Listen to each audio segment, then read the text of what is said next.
여러분 안녕하세요. 오늘은 FA 시장을 흔들어 놓은 꽤 흥미로운 이야기를 들려드리려고 합니다. 제목 그대로죠. 속보 삼성이 FA 시장을 뒤집었다. 김범수 헐값 영입에 숨겨진 계략. 처음 이 뉴스가 나왔을 때 많은 팬들이 같은 반응을 보였습니다. 이게 진짜 가능해? 왜 이렇게 싸게 데려온 거지? 겉으로 보면 단순히 돈을 절약한 계약처럼 보이지만 그 이면에는 삼성이 꽤 오랫동안 준비해온 전력 재편 플랜이 숨어 있다는 분석이 나오고 있습니다. 오늘 1부에서는 그 전체 흐름을 먼저 한번 정리해 보겠습니다. 헐값이라는 단어가 붙은 이유, FA 시장에서 김범수가 발표됐을 때 가장 먼저 눈에 띈 건 계약 금액이었습니다. 예상보다 낮게 책정된 금액, 다른 팀들의 대응과 비교해 보더라도 확실히 보수적으로 보였죠. 그래서 자연스럽게 이런 반응이 나왔습니다. 김범수가 이 정도 금액에 합의했다고? 다른 팀들은 왜 적극적으로 안 나선 거지? 하지만 여기서 중요한 건 금액만 보고 판단하면 이 계약을 놓칠 수 있다는 점입니다. 삼성은 단순히 싸게 산 것이 아니라 리스크와 역할을 계산해서 그에 맞는 조건을 제시한 겁니다. 김범수, 숫자보다 복잡한 투수. 김범수를 평가할 때 항상 따라붙는 말이 있습니다. 기복이 있다. 통상 기록만 놓고 보면 좋은 날은 정말 위력적이지만 나쁜 날은 갑자기 무너지는 패턴. 그래서 일부 팬들은 이렇게 생각해왔죠.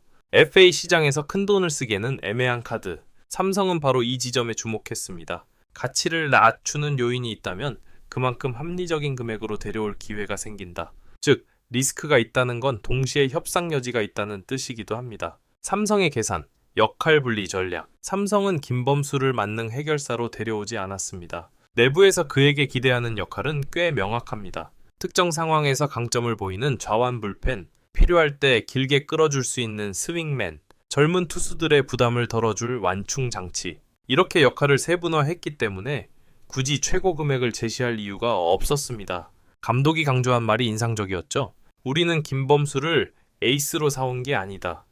대신 팀 전체 퍼즐을 맞추기 위한 조각으로 본다. 그리고 바로 그 판단이 이번 계약 금액을 만들어냈습니다. 다른 구단이 주저했던 이유, FA 시장에서 다른 팀들이 상대적으로 조용했던 데에는 분명한 이유가 있습니다. 김범수를 데려오기 위해선 보상 선수, 보상 금액, 팀 구성 변화, 여러 가지를 함께 감수해야 하기 때문입니다. 특히 불펜은 좋을 때 의존도가 높아지고 나빠지면 비판이 집중되기 쉬운 포지션이죠. 그래서 많은 구단이 마지막 순간에 이렇게 판단했습니다. 이 금액이면 조금 더 안정적인 카드로 가자. 하지만 삼성은 리스크를 인정하면서도 그 리스크를 관리할 방법을 이미 갖고 있었기 때문에 결국 다른 팀보다 한 발 앞서 움직일 수 있었습니다. 헐값처럼 보이지만 사실은 맞춤형 계약. 표면적으로는 삼성이 돈을 아낀 것처럼 보일 수 있습니다. 하지만 실제로는 김범수에게 알맞은 자리 팀이 감당할 수 있는 금액. 이 둘이 절묘하게 만난 계약이라고 보는 게 더 맞습니다. 김범수 입장에서도 출전 기회 보장, 역할의 명확화, 부담이 덜한 환경. 이 조건은 최고 금액보다 더 매력적일 수 있습니다. 즉, 이번 계약은 서로가 원하는 타협점에서 만난 거래. 그렇기 때문에 FA 시장을 흔들 수 있었습니다. 정리해보면 일부에서 우리가 살펴본 내용은 이렇습니다. 겉으로는 헐값 같은 계약. 하지만 그 뒤에는 리스크 계산 플러스 역할 분리 전략. 다른 구단이 주저한 사이 삼성은 명확한 그림을 그려두고 움직였다. 그래서 이번 영입은 단순히 돈을 아꼈다가 아니라 FA 시장에서 판을 읽고 움직였다. 라고 봐야 합니다. 1. 명확한 역할, 좌완 스페셜리스트. 삼성이 가장 먼저 염두에 둔 건 김범수의 특정 상황 대응 능력입니다. 리그에는 좌타 중심의 강타선을 보유한 팀들이 많습니다. 클린업 앞에서 한번 끊어야 할 때, 승부처에서 좌타 한두 명을 잡아야 할 때, 이 구간에서 좌완 불펜은 엄청난 가치를 가집니다. 김범수는 몸쪽 승부와 낮게 떨어지는 변화구로 좌타자를 상대로 강점을 보였죠. 그래서 삼성은 그를 경기 흐름을 바꾸기 위한 카드로 분류하고 있습니다. 예, 스윙맨 가능성, 길게 버텨줄 수 있는 팔. 또 하나 흥미로운 부분은 스윙맨, 불펜 플러스 롱릴리프 역할입니다. 선발이 일찍 무너진 날, 경기 초반부터 불펜이 총동원되면 다음 경기 운영이 꼬이기 쉽습니다. 이때 김범수가 3파 4이닝 정도를 버텨준다면 불펜 과부하를 막고 다음날 선발 운영까지 안정적으로 이어갈 수 있죠. 코칭 스태프는 이렇게 말합니다. 김범수는 한 역할에만 가둬둘 필요가 없다. 상황에 따라 달라질 수 있는 카드다. 이 유연함이 삼성이 그를 높게 평가한 핵심 포인트입니다. 3. 멘탈 관리, 환경이 바뀌면 달라질 수 있다. 김범수를 두고 늘 따라다니던 말, 바로 기복이었죠. 하지만 기복이란 게 항상 실력 부족에서만 나오는 건 아닙니다. 팀 분위기, 본인의 책임감 부담, 마운드에서 느끼는 압박, 이런 요인들도 크게 작용합니다. 삼성은 그의 부담을 줄이는 방향으로 플랜을 세웠습니다. 결정적 순간에 혼자 책임지게 하지 않는다. 역할이 분명해지면 선수는 자신이 잘하는 구간에 집중할 수 있고 기복도 자연스럽게 줄어듭니다.